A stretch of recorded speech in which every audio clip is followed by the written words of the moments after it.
Naiwang anak ni Lolit Solis, agaw atensyon. Lolit, may asawa at anak pala na hindi alam ng marami. Marami ang nagulat na malamang may asawa at anak pala ang yumaong veteran entertainment writer at talent manager na si Lolit Solis. Matatandaan po si Lolit sa edad na 78 matapos makaranas ng heart attack. Hindi naman lingid sa kaalaman ng marami na matagal na nakikipaglaban si Lolit sa kidney disease.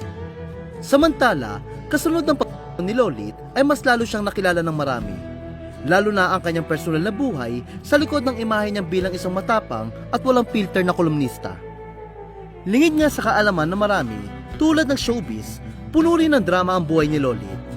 Labis nga ikinagulat ng marami ay ang malamang may asawa at anak pala si Lolit. Sa mahabang panahon, akala kasi ng marami na single o matandang dalaga si Lolit, lalo pat wala siyang ipinapakilalang anak sa publiko. Pero lingid nga sa kaalaman ng marami, may asawa si Lolit na buhay pa rin ngayon, ngunit nasa Amerika na. Sa ulat ng PEP, pinangalanan lamang ang Mr. ni Lolit bilang Mr. Pasamonte na apelido nito.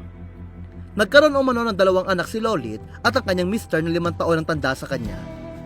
Sila ay sina Angel Lisa Pasamonte, aka Sneezy.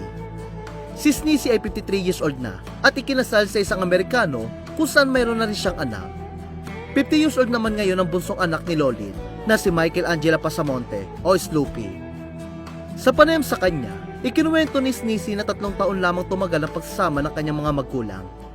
Ibinahagi ni Sneezy na hindi gusto ng mga magulang ng kanyang ama si Lolit dahil mahirap lang ito, na naging meet siya ng kanilang hiwalayan. Aniya, noong purita pa lang si Mami, actually, sa umpisa pa lang nga, kasi nga, di ba, taga Sampaloc siya.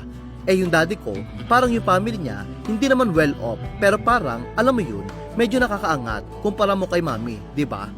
So yung parents ng daddy ko, yung lolo't lola ko sa daddy side, ayos sa kanya, may mga ganong drama.